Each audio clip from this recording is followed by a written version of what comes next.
veut dire étoile. Le roi Assyrus avait un caractère altier hautain et il était impulsif.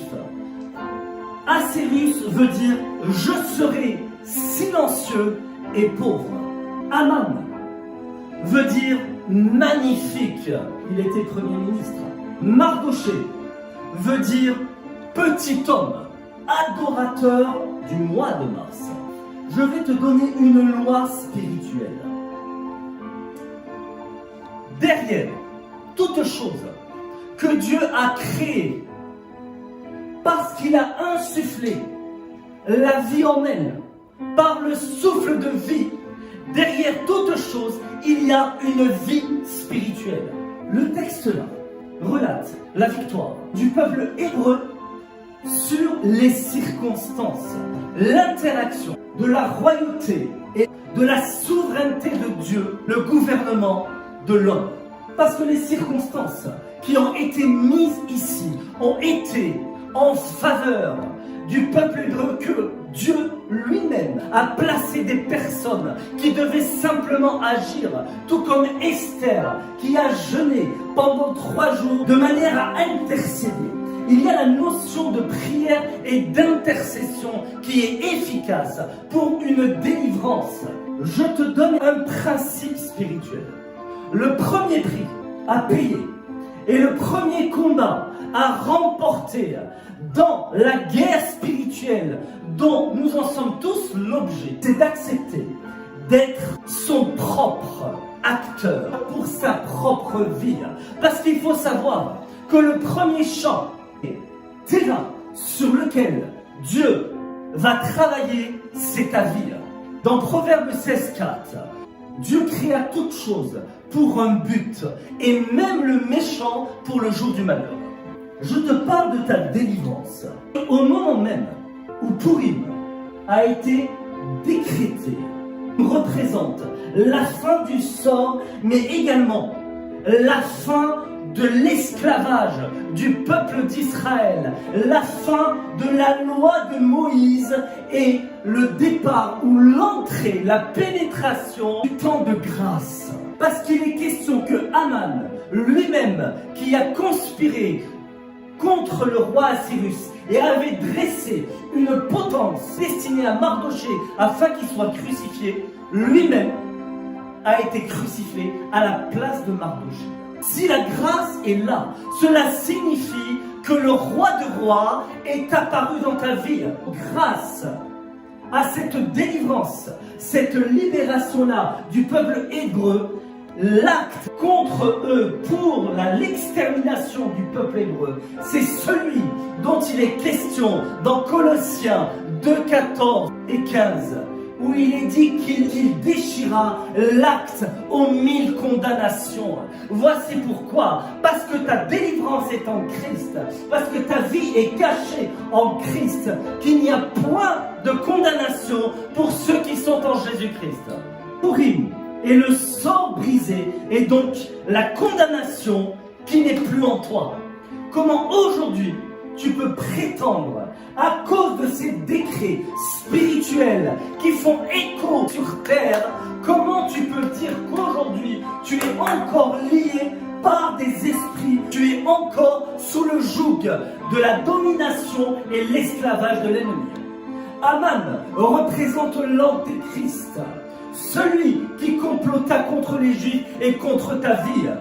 Parce que sache que tu es greffé sur l'olivier franc, toi qui es l'olivier sauvage, et donc ces textes-là te concernent parce que tu es juif spirituel et que cet acte-là de la croix n'est que la représentation de Christ qui est mort pour nous et qui est notre Pâque, parce que Esther est la préfiguration de Christ puisque elle-même intercéda pour toi, pour toutes ces générations à venir, afin que le sort soit brisé et afin que Christ soit annoncé par elle, par ses gestes prophétiques, parce qu'elle jeûna pendant 3 jours et 3 nuits. Et la parole de Dieu dit qu'il est notre Pâque sans levain.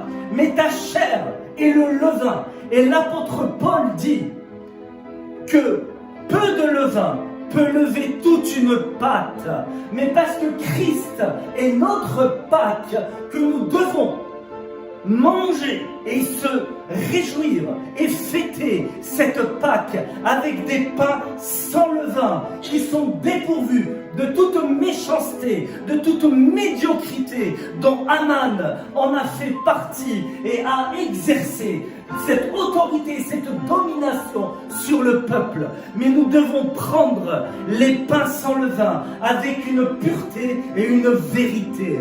Parce que l'esprit de vérité est celui qui est venu au travers et par la croix. Il fallait que Christ passe par la croix afin que l'Esprit de Dieu puisse être en nous et nous protéger de l'intérieur afin que l'ennemi ne puisse plus avoir accès, sauf si tu lui accordes et tu lui donnes ce droit légal dont il s'en est servi. Aman représente la défaite vécue. Esther a été cachée. Et voilà pourquoi le livre d'Esther ne mentionne pas Dieu, mais dans tous les événements, il fait allusion au Christ et à l'Esprit de Dieu. Et ce texte est prophétique parce que Esther représente la prophétie de Christ. Elle a su briller comme une étoile parce que tu es l'étoile du matin. Tu es celle que Christ a voulu que tu brilles dans ces ténèbres qui ont eu lieu au travers de la rédaction de cet acte de destruction des Juifs. Il y a une reproduction de ce qui a déjà été fait avec la sortie d'Égypte. Le sang de l'agneau doit couler en nous à grand flot. Toi qui as accepté cette croix qui a été plantée dans nos cœurs, on ne peut se contenter d'aller au pied de la croix qui aujourd'hui est vide. Mais notre devoir est d'aller traverser ce chemin de la croix, traverser cette vallée où il a été la mort, afin que nous puissions arriver au cœur du royaume de Dieu. Parce que la croix n'est que le commencement des choses. Mais le peuple de Dieu est censé aller au-delà de sa vue, au-delà du salut qui n'est qu'une porte du royaume. Le 13e, 14 et 15e jour. Cela signifiait engloutissement de la mort. Selon ce qui est écrit, mort, où est ton dard? Où est ton pouvoir? Parce que Christ a été dans les ténèbres, a été en enfer. Il a réclamé les clés de cette autorité que le diable avait perdue à la croix, afin qu'il soit ressuscité le 3e jour. Parce qu'aujourd'hui, il est dans sa gloire qui peut nous accorder ce repos dont le peuple d'Israël en a joui le 15e jour. C'était ce jour de résurrection où il a pu nous transplanter dans les lieux célestes où nous siégeons lui qui siège à la droite du Père. Et nous avons été destinés à être crucifiés comme Mardochée. Esther est celle qui a volontairement donné sa vie. N'est que l'amalgame de Christ qui dit qu'il a le pouvoir de donner sa vie et de la reprendre, car personne ne la lui ôte. S'est dépouillé d'elle-même, tout comme Christ s'est dépouillé, lui qui a été une victime expiatoire, afin que nous soyons bénédiction et que nous soyons comblés de toute bénédiction et de tout trésor de grâce que nous pouvons ni compter ni même imaginer. Mais l'œuvre de la croix est salvatrice. C'est la raison pour laquelle elle a livré le corps d'Aman à la croix, afin que la chair soit crucifiée, que si est livré au diable, son esprit puisse vivre en Christ. Et dans ce transfert de situation, il y a Dieu qui, depuis des générations et des générations, a annoncé par ses prophètes des avertissements prophétiques sur le peuple d'Israël, qui était un peuple au cou roide ou raide. Et il parlait d'une déportation. Il voyait déjà Dieu la solution, et il voyait déjà Esther. Mais avant Esther, il y a eu Esdras, il y a eu Néhémie, il y a eu Zorobabel. Et avant bien cela, il y a eu Moïse, qui lui-même a reçu autorité de pouvoir répandre le royaume de Dieu dans le palais, tout comme ce palais-là de Pharaon, par les signes, les miracles et les prodiges. L'œuvre de la croix est un miracle vivant. C'est l'esprit de résurrection qui est en toi. Et Dieu prépara, par la parole prophétique, le moyen d'envoyer Esther en territoire ennemi de Mède et de Perse. Le plan de Dieu comme rédemption et salut du peuple hébreu ne consistait pas à faire chuter, tuer Aman et ses 10 fils.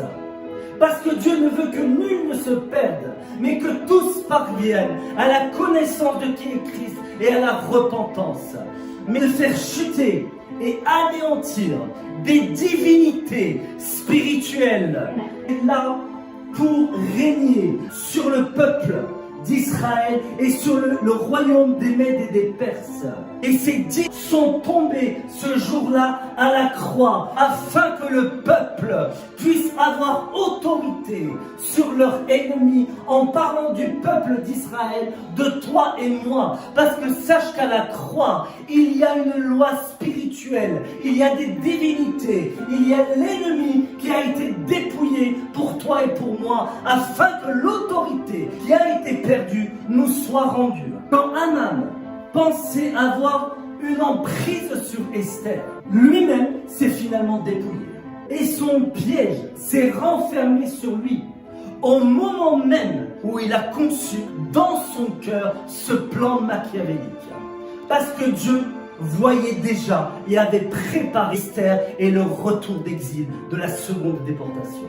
Ce qui veut dire que peu importe les circonstances, les péchés générationnels, le mal ou toutes les atrocités qu'on a pu te faire aujourd'hui, sache que, à cause du mal qui t'arrive, Dieu a déjà créé les circonstances pour t'en sortir. Cette capacité d'en sortir, avant même que tu n'y sois entré, cette capacité de comprendre les machinations, les plans démoniaques et machiavéliques de l'ennemi t'est donné, t'est révélé par le Saint-Esprit. Pour que la prophétie puisse faire l'objet d'être accomplie, il faut qu'il y ait des personnes comme toi, comme Mardoché, comme Esther, qui mettent leur vie sur l'autel, qui sont prêts à la sacrifier, à s'investir. Et au travers de cette croix, il a émané les 7 promesses dont il a été question dans l'Exode, mais également les 7 bénédictions qui sont sur ta vie. Parce qu'au travers de cette Pâque, il faut que tu comprennes que ce n'est pas une fête religieuse, mais ça a un impact spirituel. Parce qu'il n'y a que lui qui peut diriger ta vie ici-bas, et que tu dépends, de manière que tu le veuilles ou pas, consciente ou inconsciente, du monde spirituel auquel tu appartiens. Les 7 promesses de la Pâque, Dieu t'a affranchi, t'a délivré de l'esclavage, t'a accordé le salut, a été ton Dieu, t'a adopté, t'a fait entrer donc dans le pays promis qui est la Jérusalem céleste, a fait de toi un propriétaire et t'a donné en possession. Il y a 7 bénédictions à la résurrection. La mort, c'était la promesse. La résurrection, c'est la bénédiction. Le pardon des péchés t'a régénéré au travers du Saint-Esprit et de cette œuvre-là qu'il a commencé en toi. Il n'y a que lui qui peut te faire marcher en nouveauté de vie. Et c'est la 3e bénédiction. Et ainsi la 4e bénédiction dans les lieux célestes. La 5e, c'est qu'il t'a permis d'accomplir des œuvres bonnes, celles qu'il a déjà préparées d'avance pour toi. Et au travers de sa résurrection, il nous a également ressuscités avec lui. Il nous a rendus capables d'être ses témoins. Et c'est sur ta parole que les choses vont changer. Parce que ton comportement va amener en toi une atmosphère de foi. Mais la proclamation de la parole prophétique fait que les circonstances et l'activité spirituelle va être en ta faveur.